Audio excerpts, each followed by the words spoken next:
Hello guys, स्वागत है आपका सिटीजन सी चैनल पर। और आज आप देखने वाले हो 1998 में आई हॉरर एंथोलॉजी थिंग्स 3 का ब्रेकडाउन, जिसे डेडली टेल्स के नाम से भी जाना जाता है। इसमें भी हम 2 टेल्स देखेंगे जिन्हें एक मेन स्टोरी कनेक्ट करेगी। अगर आपने पहले 2 पार्ट्स नहीं देखे तो उन्हें भी जरूर देख लेना, मैंने पूरी प्लेलिस्ट बना दी है। तो चलिए अब ज्यादा देर ना करते हुए जल्दी से स्टोरी स्टार्ट करते हैं।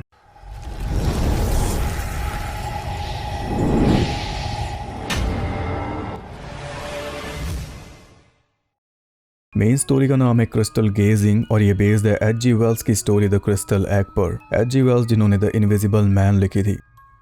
ये कहानी है विंस्टन नाम के आदमी की जो एक एंटीक स्टोर चलाता है। चलाता क्या है, नौकर है उसमें। एंटीक स्टोर उसकी सास का था जो उनके मरने के बाद विंस्टन की वाइफ एलिस का हो गया। और एलिस तो कोई काम करती है नहीं, वो एकदम किसी रानी की तरह रहती है, इसलिए पूरे दिन उसके ऑर्डर्स मानने के साथ साथ विंस्टन शॉप का भी ध्यान रखता है। एलिस के सामने एक बोल भी मुंह से नहीं निकाल सकता, इतनी उसकी हिम्मत है ही नहीं। फिलहाल वो आराम से बैठकर एच.जी. वेल्स की ही किताब पढ़ रहा है, मगर वो भी एलिस से बर्दाश्त नहीं हुआ। वो आके बोली कि किताब खराब हो जाएगी, फिर बिकेगी नहीं। पता नहीं अब इसमें और क्या बचा है खराब होने के लिए। विंस्टन कभी एक बुक रिव्यूअर हुआ करता था, इसलिए किताबों का उसे शौक है और खुद भी किताब लिखना चाहता था, पर अब तो कोई शौक पूरा कर ही नहीं सकता। एलिस के टोकते ही चुपचाप किताब उसने वापस रख दी। फिर भी एलिस ने उसकी अच्छी खासी बेइज्जती की कि तू किसी भी काम में अच्छा नहीं है, अच्छा नौकर भी नहीं है। उसी टाइम वहां पे डिलीवरी बॉय आ गया जो एक सामान से भरा हुआ बॉक्स लेकर आया था। पिछले हफ्ते एलिस ने ऑक्शन में रूनी एस्टेट का जो सामान खरीदा था वो, और रूनी एस्टेट वो घर है जहाँ 2 साल पहले पूरी फैमिली रातों रात खत्म हो गई थी। सिर्फ उनके चीथड़े मिले थे जो किसने किए आज तक पता नहीं चल पाया।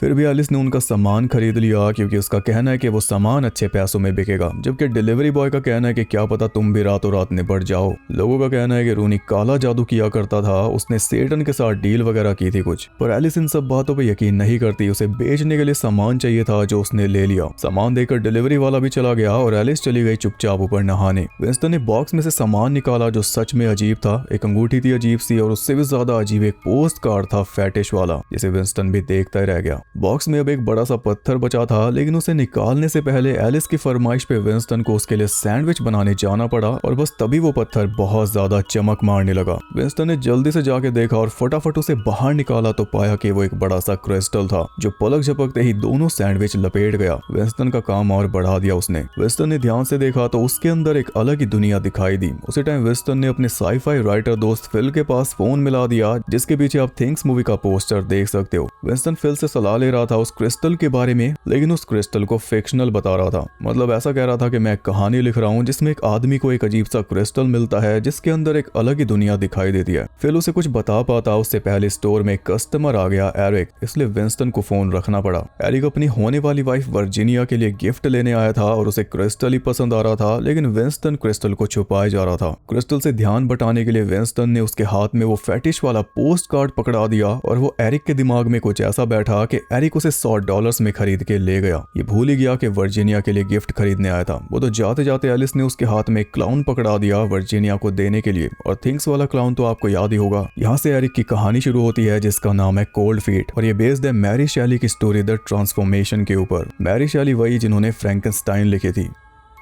उस पोस्ट कार्ड को लेके एरिक घर की तरफ निकल गया, लेकिन वो इमेज उसके दिमाग से जा नहीं रही थी, बल्कि वो लड़की अब उसे सामने दिखाई देने लगी थी, जिसके चक्कर में उसकी गाड़ी क्रैश हो जाती। बस किस्मत से वो बच गया। वर्जीनिया से मिलने पहुंचा और जाते ही उसे वो क्लाउन गिफ्ट कर दिया, तो वर्जीनिया बोली 2-2 हो गए। अब हमें पता चला कि 1 हफ्ते बाद उन दोनों की शादी है। वर्जीनिया तो वेडिंग रिहर्सल्स की बात कर रही थी, पर एरिक को ज्यादा ही रोमांटिक हुआ पड़ा था। उसने दूसरी रिहर्सल चालू कर दी, और बीच बीच में उसे वो लड़की दिखाई दे रही थी, जिस वजह से वो कुछ ज्यादा ही उत्तेजित हुआ जा रहा था, और ये सब वर्जीनिया को पसंद नहीं आया, इसलिए वो वहां से चली गई। लेकिन एरिक को अपनी फैंटेसी पूरी करनी थी, इसलिए वो पहुंच गया एक स्ट्रिप क्लब में। वहां पे स्ट्रिपर को कहने लगा कि तुम्हें इस पोस्ट कार्ड जैसा कुछ करना होगा, लेकिन स्ट्रिपर बोली कि यहाँ पे ये सब नहीं होता। एरिक वहां का रेगुलर था, इसलिए स्ट्रिपर उसे अच्छे से जानती थी। इसी के चलते स्ट्रिपर ने उसे सलाह दी कि ये सब भूल जा, अब तेरी शादी होने वाली है और तेरी वाइफ तुझे बहुत ज्यादा प्यार करती है, तो सिर्फ उसके बारे में सोच। लेकिन एरिक के दिमाग पे बस वो लड़की हावी थी। परेशान होकर वो स्ट्रिप क्लब से चला गया, और स्ट्रिप क्लब से बाहर निकलते हुए उसे देख लिया वर्जीनिया के डैड ने। गुस्से में वो आग बबूला हो उठे, पर अंकल जी वहाँ पे करने क्या गए, सवाल तो वो है।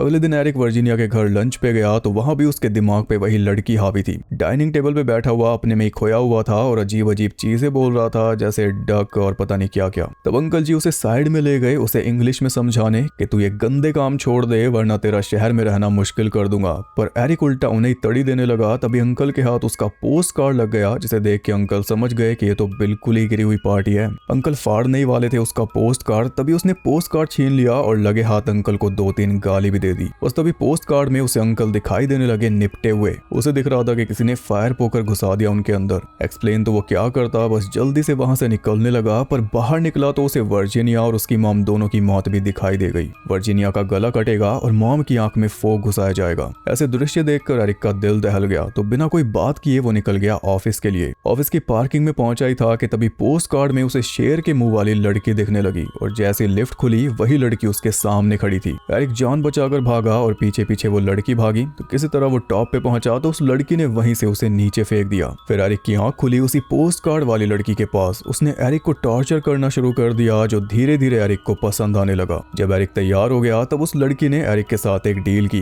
कि जो तेरी फैंटेसी है मैं पूरी करूंगी, लेकिन बदले में 24 घंटे के लिए तेरी बॉडी मेरी हो जाएगी और मेरी बॉडी तेरी। एरिक के हालात तो ऐसे थे कि वो लड़की चाहे जो भी बोलती एरिक हाँ ही करने वाला था। उसने हामी भर दी तो लड़की ने उसकी फैंटेसी पूरी की, फिर उसकी बॉडी में घुसकर वहां से चली गई। एरिक के पास उस लड़की की बॉडी रह गई और वो सोच सोच के खुश होने लगा कि अब तो 24 घंटे में मौज ही हो जाएगी। जिसमें सबसे पहले उसे लड़की का चेहरा देखना था, तो मिरर के सामने जाके उसने मास्क हटाया और मास्क उतारते उसकी दुनिया हिल गई, क्योंकि वो वही शेर के मुंह वाली लड़की थी। यानी उसने खुद एरिक को ऊपर से नीचे फेंका था उसकी बॉडी पे कब्जा करने के लिए। वो कोई अलग ही एंटिटी है और उसका फैटिश भी कुछ और ही है। एरिक की बॉडी में घुसकर वो सीधा वर्जीनिया के घर पहुंची है, जहां पे जाते ही सबसे पहले उसने वर्जीनिया की मां की आंख में फोक घुसाया, फिर वर्जीनिया का गला काटा और आखिर में अंकल के अंदर फायर पोकर घुसा दिया। पोस्ट कार्ड ने जो भी एरिक को दिखाया था वो सब सच हो गया और एरिक की बॉडी के जरिए सब कुछ सच हुआ। सबसे पहले पोस्ट कार्ड ने उसे फैंटेसी दिखाई थी, जिसे पूरी करने के लिए उसने अपनी बॉडी को सरेंडर किया। वहां से पोस्ट कार्ड की पहली चीज सच हुई, लेकिन उसके बाद बाकी भी हो गई उसकी बॉडी के यूज से। ऐसे ये पोस्ट कार्ड काम करता है, उस एंटिटी की फैंटेसीज को पूरा करने के लिए, जो है इस दुनिया में वापस आके लोगों को खत्म करना। अपनी फैंटेसी पूरी करने के बाद उसने वापस जाके अपनी बॉडी वापस ले ली और एरिक वहीं पे होश में आ गया जहाँ पे ऊपर से गिरा था। उसे लगा कि शायद ये सब एक बुरा सपना था और सपने से उसे अकल आ गई कि ऐसा कुछ नहीं करना वरना अच्छी खासी लाइफ खराब हो जाएगी।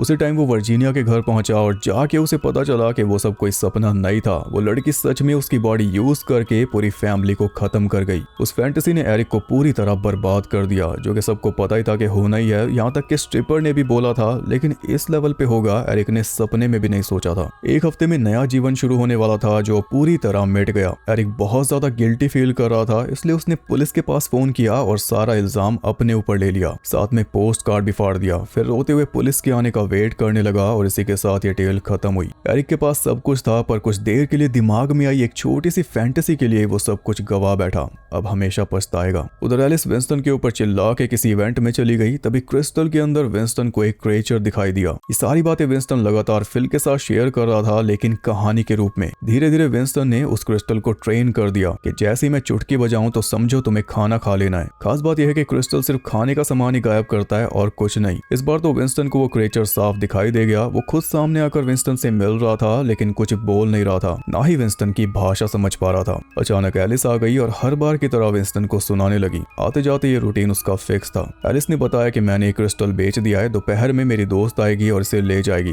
तब तक इसे संभाल के रखना। बस ये सुनते ही विंस्टन गुस्सा हो गया और पहली बार उसने चिल्ला के एलिस को जवाब दिया, वो भी अपने लिए नहीं क्रिस्टल के लिए। वो चिंता में डूब चुका था कि इस क्रिस्टल को कैसे बचाया जाए। तभी एलिस की दोस्त आ गई। विंस्टन उसे क्रिस्टल देने से साफ इनकार कर रहा था, लेकिन वो ऑलरेडी पेमेंट कर चुकी थी। वो भी जिद पे अड़ी हुई थी और एलिस को आवाज मारने लगी थी ताकि वो आके विंस्टन की क्लास ले। तो जल्दबाजी में विंस्टन ने चुटकी बजा दी और उसी टाइम क्रिस्टल एलिस की दोस्त को खा गया। उसी टाइम 3 गुंडे आ गए जो डॉन के लिए हफ्ता वसूली करते हैं, हैरी, जॉन और फ्रैंकी। उनके पीछे पीछे एक शामन आ गया अपने ट्राइब की एक खास चीज की तलाश में, जो पहले रूनी एस्टेट वालों के पास थी, वही बीस्ट वाली अंगूठी जो बॉक्स में से निकली थी। शामन उसके लिए कोई भी कीमत चुकाने को तैयार था, पर हैरी ने वो अंगूठी छीन के अपने हाथ में पहन ली। सोने की अंगूठी उसे पसंद आ चुकी थी और एक बार जो चीज उसे पसंद आ गई तो समझो अब किसी को नहीं मिलेगी। शामन उसके $500 दे रहा था, पर हैरी सिर्फ $50 में ले गया। विंस्टन उसे मना ही नहीं कर पाया, उसका खौफ ही कुछ ऐसा है। शामन उसे उसे वार्न कर रहा था कि इसकी भारी कीमत चुकानी पड़ेगी, लेकिन हैरी ने कीमत ऑलरेडी चुका दी, $50। और वो शामन को वहां से चले जाने के लिए बोल रहा था, तो जाते जाते शामन एक बार उस अंगूठी को टच जरूर कर गया।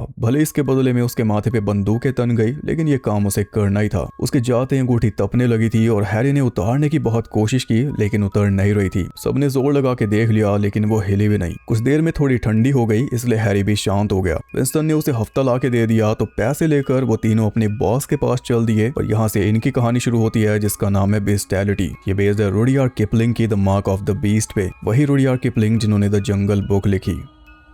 रास्ते में वो तीनों एक डाइनर पे रुके, जहाँ पे हैरी को पका हुआ मांस रास ही नहीं आया। उसने स्पेशली कच्चा मांस मंगवा के खाया किसी जानवर की तरह। फिर वो डॉन के घर पहुंचे, जहाँ पे हैरी अकेला अंदर गया, उन दोनों को कार में छोड़कर। उनका पीछा करते हुए शामन भी वहां पे पहुंच गया और उसने अपने खून से विंडो पे एक खास निशान बना दिया, जिसकी वजह से हैरी के अंदर कुछ रिएक्शन होने लगा। डॉन बैठा हुआ एक कार्टून देख रहा था, जिसमें कुत्ता इंसानों की तरह चल रहा था और बात कर रहा था। डॉन को ये नहीं पता था कि वो कार्टून लाइव एक्शन होने वाला है कुछ ही देर में। देखते देखते हैरी उसके सामने भेड़िए में बदल गया, और बजट कम है इसलिए ट्रांसफॉर्मेशन सीन बस इतना ही है। भेड़िया बनते ही उसने डॉन का सर खींच के अलग कर दिया। शोर सुन के डॉन के आदमी अंदर आए और उन्होंने हैरी के ऊपर गोलियां बरसानी शुरू कर दी, लेकिन गोलियों से हैरी का कुछ बिगड़ा नहीं। उसने एक एक पंजे में उन तीनों को लेटा दिया। बाहर शामन भागने की कोशिश कर रहा था, पर जॉन और फ्रैंकी ने उसे पकड़ के कार में बैठा दिया। तभी हैरी घर से बाहर निकल आया और दिन दहाड़े ऐसे दरिंदे को देख के जॉन और फ्रैंकी वहां से भाग गए। पर शामन ने भागने के बजाय कोई मंत्र बोल के हैरी को वहीं पे फ्रीज कर दिया। फिर उसके हाथ से अंगूठी निकाल के वहां से जाने लगा,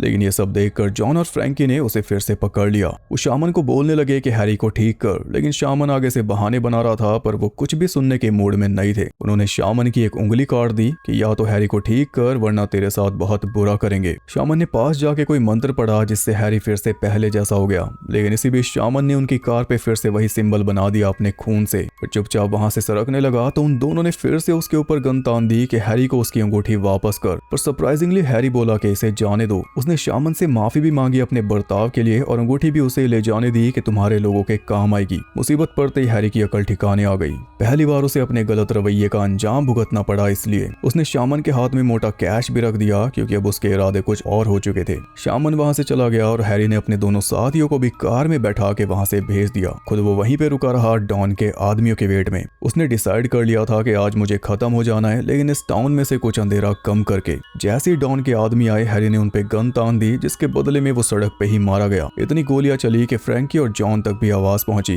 दोनों सहम चुके थे, लेकिन उनकी सफरिंग अब भी बची थी। शामन ने जो उनकी कार पे मार्क लगाया था, मंत्र फूंक के उसे एक्टिव कर दिया, जिसके बाद वो दोनों भी भेड़ियों में बदल गए और दोनों ने एक दूसरे को ही चीर फाड़ के खत्म कर दिया। शामन हंसते हुए चल दिया अपने घर की तरफ, और इसी के साथ ये टेल एंड हुई। बुरे काम का बुरा नतीजा। उधर विंस्टन क्रिस्टल के चक्कर में पागल हो चुका था, और वो चिल्लाने में एलिस को बराबर की टक्कर देने लगा था और हर टाइम गुस्से में रहता। तंग आकर एक दिन एलिस उसके हाथ से क्रिस्टल छीनने लगी, तो उसने एलिस के मुंह पे मुक्का मार के उसे दूर कर दिया। एलिस ने भी ठान लिया था कि क्रिस्टल को तोड़ के ही दम लेगी, तो क्रिस्टल को बचाने के लिए विंस्टन ने उल्टा एलिस को ही मार डाला। फिर बाद में वो अपने किए पे पछताने लगा, तो खुद उस क्रिस्टल को तोड़ने ही वाला था, लेकिन फिर उसे एलिस की कही हुई बातें याद आने लगी, जिसके बाद वो रुक गया। एलिस की बॉडी को ठिकाने लगाने की भी चिंता नहीं थी। उसने बस चुटकी बजाई और बॉडी क्रिस्टल खा गया, लेकिन मांस खा के कंकाल उसने बाहर फेंक दिया। और ऐसा उसने एलिस की दोस्त की बारी पे नहीं किया था। इसका मतलब कि क्रिस्टल के अंदर जो क्रिएचर है, वो विंस्टन को कहना चाह रहा है कि मुझे ऐसा ही खाना चाहिए, ऐसा और भेज। विंस्टन ये बात समझ पाता उससे पहले वो क्रिएचर खुद ही बाहर आ गया, और भूख उसे ऐसी लगी थी कि विंस्टन को ही चबा गया। अब हमें पता चला कि रूनी एस्टेट वाली फैमिली रातों रात कैसे खत्म हुई थी। इसी के साथ ही मूवी एंड हुई। तो स्टोरीज इस मूवी में एक से एक है और जाने माने राइटर्स की लिखी हुई है। बस बजट कम है तो क्वालिटी उसी हिसाब की है। हाँ, लेकिन इस मूवी में अब तक सबसे अच्छी तरह से कहानियों को बुना हुआ है। बाकी दोनों स्टोरीज जिस तरह से मेन स्टोरी से कनेक्टेड हैं, वो पिछले दोनों पार्ट से बेहतर हैं। वैसे सीरीज में आगे और भी मूवीज हैं, लेकिन मैं उन्हें कवर नहीं करने वाला। इस फ्रेंचाइज के साथ हमारा साथ बस यहीं तक था। क्लासिक रद्दी मूवीज चल जाती हैं, लेकिन मॉडर्न नहीं चलती। अगर आप उन मूवीज का लुक देखोगे तो खुद ही समझ जाओगे। तो अब आप बताइए, इन तीनों में से आपको कौन सी टेल बेस्ट लगी? वीडियो पसंद आई तो लाइक कर देना, और ऐसे और इंटरेस्टिंग वीडियोस देखने के लिए चैनल को सब्सक्राइब कर लो। Members only pay 50 states of right का पहला सीजन आ चुका है, तो आप उसे देख सकते हो। सब्सक्राइब के साथ में जो ज्वाइन बटन है, वहां से मेंबरशिप ज्वाइन करके। साथ में आपको और भी एंथोलॉजीज की वीडियोस मेंबर्स ओनली पे मिल जाएंगी। और सिटीजन एक्स्ट्रा पे फिलहाल मैं रेजिडेंट इविल 2 की लाइव स्ट्रीम कर रहा हूं, तो अगर आप ज्वाइन करना चाहते हो तो उसे भी सब्सक्राइब कर लो। मैं आपसे मिलूंगा अगली वीडियो के साथ, तब तक के लिए सबको बाय।